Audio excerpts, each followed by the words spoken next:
quando che sarà a il Signore saprà ricompensarti anche per me? Cosa volessero dire? Non sono morta! E quando è tua morte, non arriva anche il premio promesso. Ma spero pensa, perché mi dispiaceria proprio dover mangiare versi al mondo reale.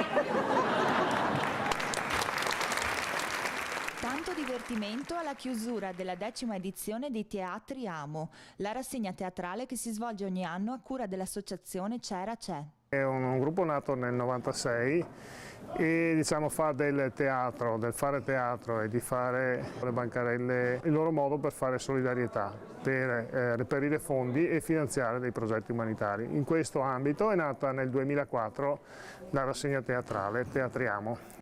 La rassegna patrocinata dal Comune è nata nel 2004 in memoria di Marilena Loteni, come ci racconta il sindaco Massimiliano Barison. Una maestra del nostro Comune che ha messo insieme persone che con passione e con il volontariato dedicano il loro tempo per portare la cultura gratuita nel nostro territorio.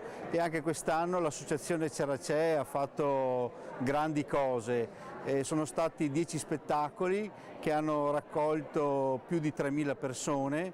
Significa davvero che il nostro è un comune dove la cultura è di casa e soprattutto vogliamo portare sempre a livelli superiori la cultura di Albignasego. A supporto del progetto è coinvolta anche la Onlus Passo dopo Passo. Nata nel 1998 per mezzo di un gruppo di amici durante una vacanza in Brasile, in questi anni ha impegnato tutte le proprie forze per costruire un asilo, una chiesa e un ambulatorio medico in Salvador. Da sottolineare in particolare il contributo di questa sera a scopo di solidarietà.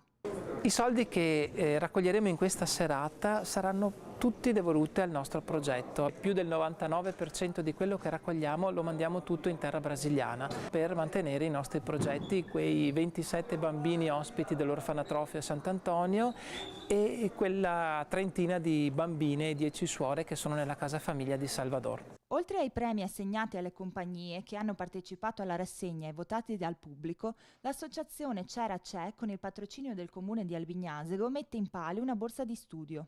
Anche quest'anno scade il termine per la borsa di studio di teatro amatoriale alla fine di aprile, quindi chi volesse partecipare trova il bando sul sito del comune oppure nel nostro sito che è cerace.altervista.org, dove potete trovare tutte le informazioni e anche la scheda di adesione alla borsa di studio.